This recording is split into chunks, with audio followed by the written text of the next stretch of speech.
4 years ago, on the TED stage, I announced a company I was working with at the time called Odeo. And because of that announcement, we got a big article in the New York Times, which led to more press, which led to more attention, and me deciding to become CEO of that company, whereas I was just an advisor, and raising a round of venture capital and ramping up hiring. One of the guys I hired was an engineer named Jack Dorsey. And a year later, we were trying to decide which way to go with Odeo.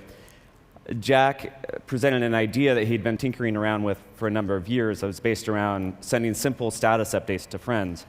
We were also playing with SMS at the time at Odeo, so we kind of put two and two together. And in early 2006, we launched Twitter as a side project at Odeo. Now, it's hard to justify doing a side project at a startup where focus is so critical.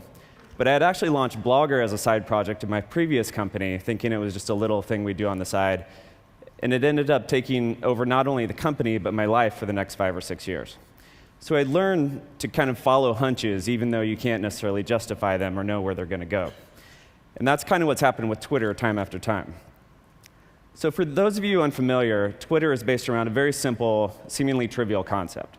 You say what you're doing in 140 characters or less, and people who are interested in you get those updates. If they're really interested, they get the update as a text message on their cell phone.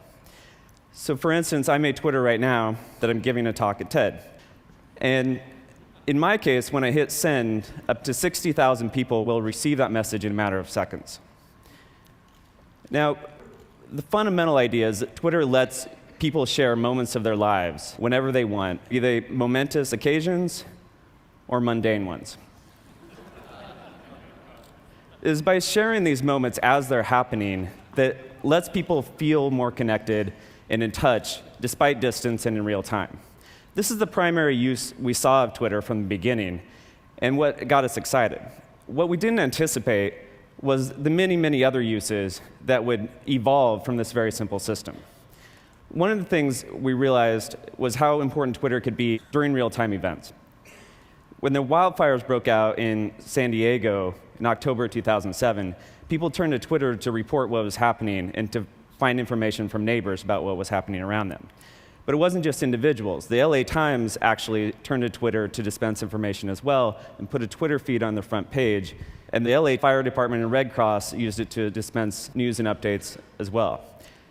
At this event, dozens of people here are twittering, and thousands of people around the world are following along because they want to know what it feels like to be here and what's happening.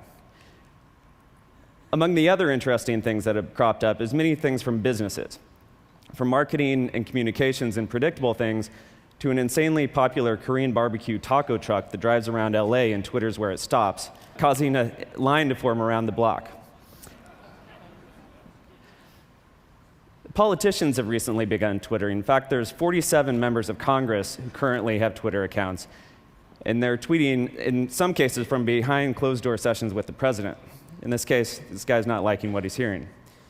The president himself is our most popular Twitter user, although his tweets have dropped off as of lately, while Senator McCain's have picked up,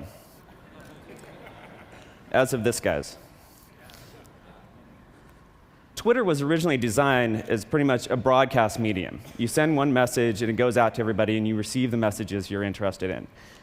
One of the many ways that users shaped the evolution of Twitter was by inventing a way to reply to a specific person or a specific message. So this syntax, the @username that Shaquille O'Neal is using here to reply to one of his fans, was completely invented by users. And we didn't build it into the system until it already became popular, and then we made it easier. This is one of the many ways that users have shaped the system. The other is via the API. We built an application programming interface, which basically means programmers can write software that interacts with Twitter.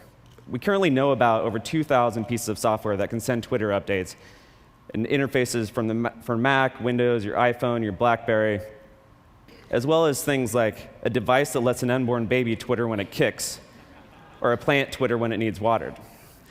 Probably the most important third-party development came from a little company in Virginia called Surmise. Surmise built a Twitter search engine. And they tapped into the fact that if you have millions of people around the world talking about what they're doing and what's happening around them, you have an incredible resource to find out what's happening among any topic or event while it's going on. This really changed how we perceive Twitter.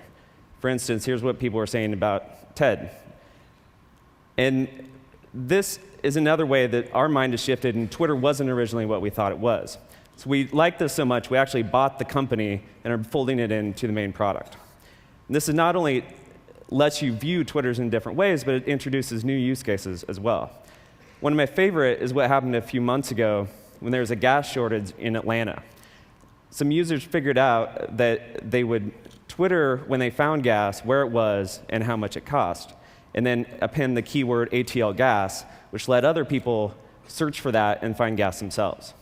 And this trend of people using this communication network to help each other out goes far beyond the original idea of just keeping up with family and friends. And has happened more and more lately, whether it's raising money for homeless people or to dig wells in Africa, or for a family in crisis. People have raised tens of thousands of dollars over Twitter in a matter of days on several occasions. It seems like when you give people easier ways to share information, more good things happen. I have no idea what will happen next with Twitter, but I've learned to follow the hunch, but never assume where it will go. Thanks.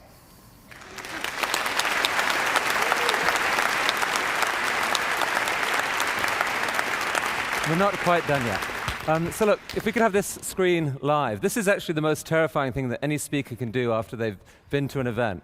It's totally intimidating. So this would be the Twitter search screen. So we're going to just type a couple of random words into Twitter. For example, Evan Williams. Evan Williams, give people more good ways to share information and follow your hunch at TED. Currently listening to Evan Williams. Currently listening to Evan Williams. Oh, Evan Williams is just dying on stage here at TED. Worst talk ever.